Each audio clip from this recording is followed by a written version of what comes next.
Si vous appréciez la chaîne et aimeriez contribuer à son développement, utilisez le lien dans la description pour vos prochains achats sur Philibert.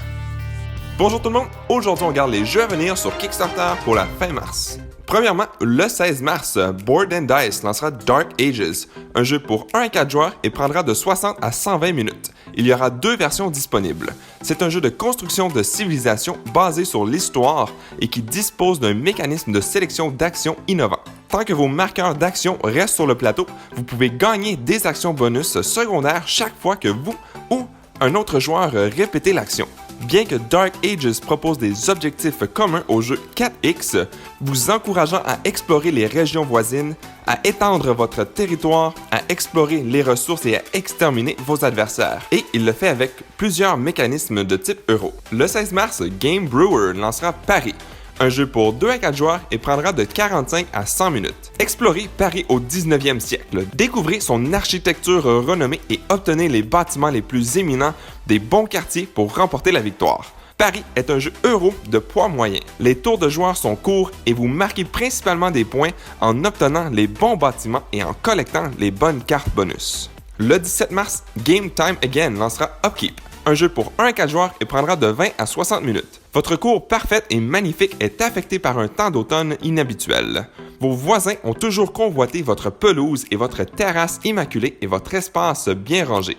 Vous devrez garder votre titre pour la plus belle pelouse et devrez tout faire pour nettoyer votre cour avant vos voisins. Le 17 mars, Underdog Games lancera Trekking the World, un jeu pour 2 à 5 joueurs et prendra de 30 à 60 minutes. Dans le jeu, les joueurs s'affrontent pour devenir le globe-trotteur ultime en visitant des endroits de renommée mondiale et collecter des souvenirs rares en cours de route.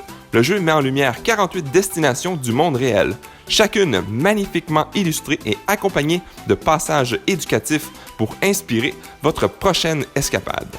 Le 17 mars, Jelly Bean Games lancera Night of the Mummy, un jeu pour 4 à 8 joueurs et prendra de 15 à 20 minutes. C'est un jeu de rôle caché et de déduction logique où chaque joueur joue le rôle d'un monstre classique lors d'une fête de mascarade. Identifiez et exposez tout le monde pour briser la malédiction et vous échapper. Le 17 mars, Rock Manor Games lancera Lawyer Up, un jeu pour 2 joueurs et prendra de 60 à 75 minutes. C'est un jeu d'arguments, d'influence et de stratégie. Les joueurs passeront en revue toutes les preuves de l'affaire et ils appelleront et interrogeront à tour de rôle les témoins en construisant des arguments avec des cartes qui ont les mêmes symboles. Votre but sera d'influencer le jury pour qu'il soit de votre côté. Le 17 mars, OOMM lancera Starlight, un jeu pour 1 à 4 joueurs et prendra de 30 à 120 minutes. Starlight est un jeu coopératif épique qui repose sur 4 piliers du gameplay: l'exploration spatiale, le combat spatial, l'exploration mondiale et la personnalisation du pilote et du vaisseau spatial. Le 17 mars, Button Shy lancera Skull of Seldlek, un jeu pour 2 à 3 joueurs et prendra de 15 à 30 minutes. Déterrer des tombes du cimetière pour révéler des cartes, ensuite prendre des cartes et collecter des crânes pour finalement disposer des cartes de votre main dans une pile. Celui qui honorera le mieux les dernières volontés du défunt marquera le plus de points.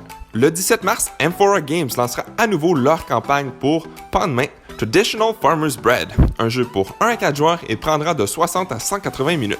C'est un jeu de placement d'ouvriers et de fabrication de pain où vous devez diriger une petite boulangerie située dans un petit village pendant la période fascinante du Moyen Âge. Achetez des ingrédients au marché, achetez de la farine en visitant le moulin, faites cuire votre pain dans le four du seigneur féodal et essayez de le vendre dans les villages voisins. Le 18 mars, Floodgate Games lancera Holy Festival of Colors, un jeu pour 1 à 4 joueurs et prendra de 20 à 60 minutes. Les joueurs se réunissent pour célébrer la fin de l'hiver alors qu'ils se tirent de la poudre colorée en dansant et en célébrant de nouveaux débuts. Il y aura du contrôle de territoire, un plateau à 3 niveaux et des conditions de victoire variables. Le 18 mars, Inside the Box Board Games lancera Aquanauts, un jeu pour 2 à 4 joueurs et prendra de 45 à 60 minutes. Dans Aquanauts, les joueurs jouent le rôle de chercheurs en haute mer qui parcourent les profondeurs des parties les plus sombres de l'océan pour découvrir la vie sous les mers. Vous partagerez une base de recherche au fond de l'océan avec vos rivaux. ainsi que mettre en place vos propres systèmes de laboratoire pour extraire les bons échantillons. Le 20 mars, Celeste Galactic va être lancé. C'est un jeu de construction de deck, mais je n'ai pas plus d'informations pour l'instant. Le 24 mars, Cephalofair Games lancera Frosthaven. C'est l'histoire d'un petit avant-poste loin au nord de la capitale, White Oak, qui survit à peine aux intempéries ainsi qu'aux invasions de forces connues et inconnues. Mais un groupe de mercenaires au bout de leur corde aidera quand même cette colonie au bord de la destruction. Le 24 mars, Deadly Deserts sera lancé. Un jeu pour 2 à 10 joueurs et prendra de 20 à 30 minutes. C'est un jeu de cartes où les joueurs se battent sans relâche jusqu'à la dernière miette. Tout le monde commence avec une main pleine de cartes de champions de la nourriture qui attaqueront quelqu'un à la fin du tour. Votre objectif est que cette personne ne soit pas vous. Le 24 mars, Taboola Games lancera Sanctuary, The Keeper's Era, un jeu pour 1 à 2 joueurs et prendra de 20 à 60 minutes. C'est un jeu de cartes de gestion de main compétitif et au rythme rapide. Selon les légendes, une puissante énergie mystique circulait dangereusement à travers le monde. Pour éviter des événements catastrophiques, cette énergie a été divisée en 6 parties appelées les essences. Le but du jeu est de détruire tous les sanctuaires de l'adversaire. Le 31 mars, Arkane Studio lancera Wolfenstein, un jeu pour 1 à 4 joueurs et prendra de 60 à 90 minutes. En infiltrant le château, les joueurs devront affronter les antagonistes nazis contrôlés par les mécanismes d'intelligence artificielle du jeu. Chaque jeu se déroulera de 3 manières différentes. Selon le jeu choisi, les joueurs rencontreront des zombies nazis, des robots nazis ou un mélange des deux.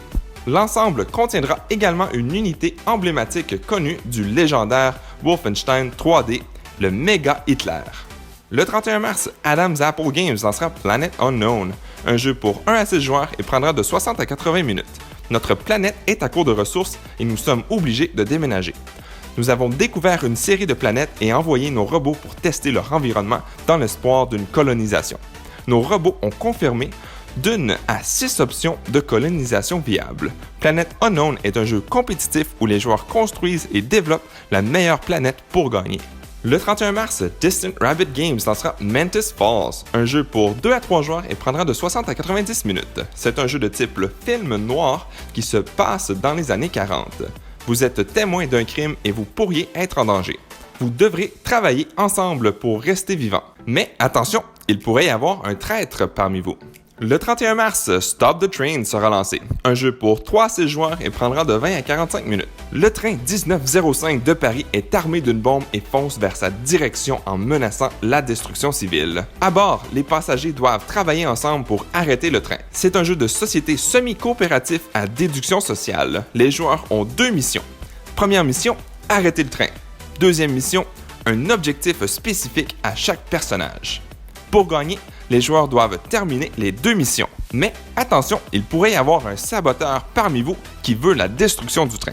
Vers la fin mars, il devrait y avoir une nouvelle extension pour le jeu Lords of Vegas. Mais ça reste encore incertain. Aussi, vers la fin mars, le jeu Victim The Cursed Forest devrait être lancé, mais je n'ai pas plus d'informations pour l'instant. Et finalement, vers la fin mars, Queen Games lancera Winter Kingdom. C'est un jeu dans la même ligne que le jeu très populaire Kingdom Builder, mais je n'ai pas plus d'informations pour l'instant. Et voilà, c'est toute l'information que j'ai sur les prochains jeux à venir sur Kickstarter. S'il y a des jeux qui vous intéressent, n'hésitez pas à nous laisser savoir dans les commentaires ci-dessous. Merci à toutes les personnes qui ont regardé jusqu'au bout cette vidéo. Si cela vous a plu, n'hésitez pas à mettre un j'aime ou un commentaire sous la vidéo et de vous abonner pour ne rien manquer à l'avenir, car cela fait toujours plaisir pour le travail réalisé.